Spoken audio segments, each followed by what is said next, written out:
আর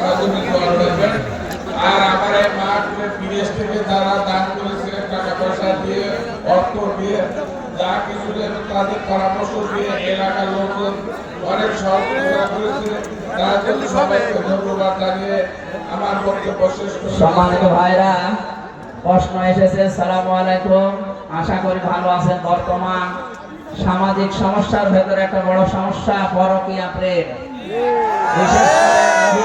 বিশেষ করে মহিলারা ছোট ছোট বাচ্চা রেখে অন্যের সাথে চলে যাচ্ছে।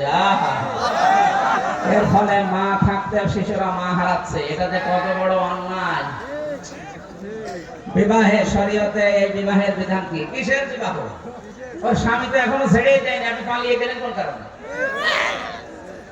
আপনার কথায় পরকীয়া বন্ধ হবে কিনা জানি না, তবে সমাজের সকল শ্রেণীর মানুষ সহ ওই নারী পুরুষ যাতে বুঝতে পারে তাদের কর্মের ফলাফল কি। ফলাফল কি? জাহান্নাম। কারণ বিয়ে তো না, মানে স্বামী তো ছাড়েনি, আপনি আন্দাজে চলে গেলেন আরেকজনের সাথে, যতদিন থাকবেন জেনা হবে। এ বিষয়ে সুস্পষ্ট আলোচনা করবেন যাতে কোনো শিশু মা হারা ও মা থাকতে মা হারা না হয়ে দুনিয়া এতিমের মতো লালন পালন না হয়। আসলে এটা আরো আগে থেকে দিলে আমি ওই আয়াত পড়তাম। আজকে সময় নেই, আমরা পোলের হাটে আকিস গ্রুপের মাহফিলে ওই আয়াতের উপরে কথা বলবো ইনশাআল্লাহ। আল্লাহুম্মা আমিন। আল্লাহুম্মা আমিন। আমার লিখিত যে জেলখানার বই ছিল এই বামে এই গাড়িতে আছে, বামে এই গাড়িতে নিয়ে যাবে যাওয়ার সময়।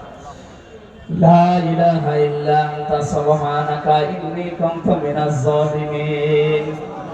রব্বানা আতিনা ফিদ দুনিয়া হাসানা ওয়া ফিল আখিরাতি হাসানা ওয়া কিনা আযাবান নার। আল্লাহ, যশোর জেলার মনিরামপুর, রোহিতা, কদলাপাড়া এলাকার দিকে তাকাও। লক্ষ মানুষেরা, আমরা নারী পুরুষ এক জায়গায় হয়ে কোরআনের কথা শুনছিলাম।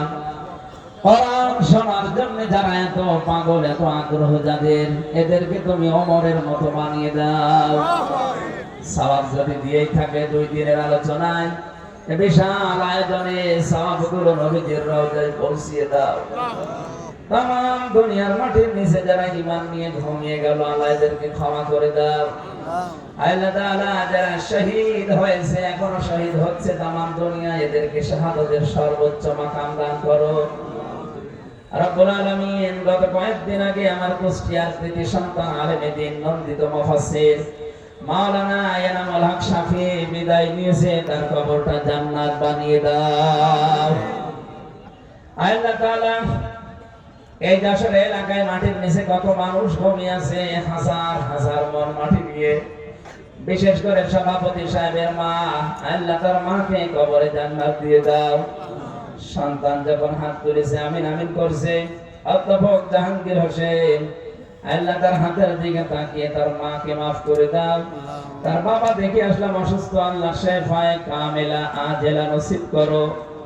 তার স্ত্রী সন্তান যেগুলো দিয়েছো সহি সালামতে রাখো আল্লাহ। আল্লাহ তাআলা তার স্ত্রী শুনলাম অসুস্থ, শেফায়ে কামেলা আজেলা নসিব করে দাও। তার সন্তান তুমি দিয়েছো একটা মেয়ে, আল্লাহ মেয়েকে ফাতেমাতুজ জাহরার মতো বানিয়ে দাও।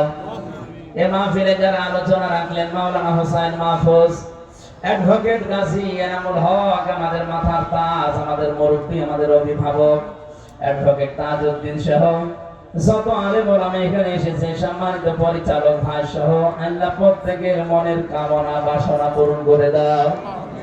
মা বোন যারা এসেছেন, সম্মানিত মা বোনদেরকে তুমি আয়েশার মতো বানিয়ে দাও।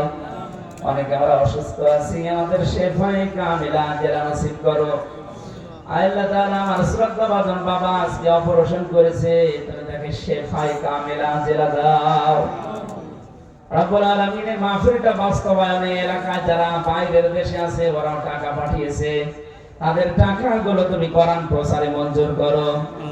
সহি সালামতে বিদেশের মাটিতে রাখো। আল্লাহ তাআলা হালাল রুজিতে বরকত দাও। আমার মায়ের সন্তান মায়ের কোলে আবার ফিরিয়ে দাও।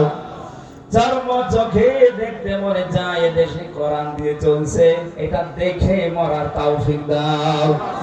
বারাকাল্লাহু লানা ওয়া লাকুম ফিল কোরআনিল আযীম।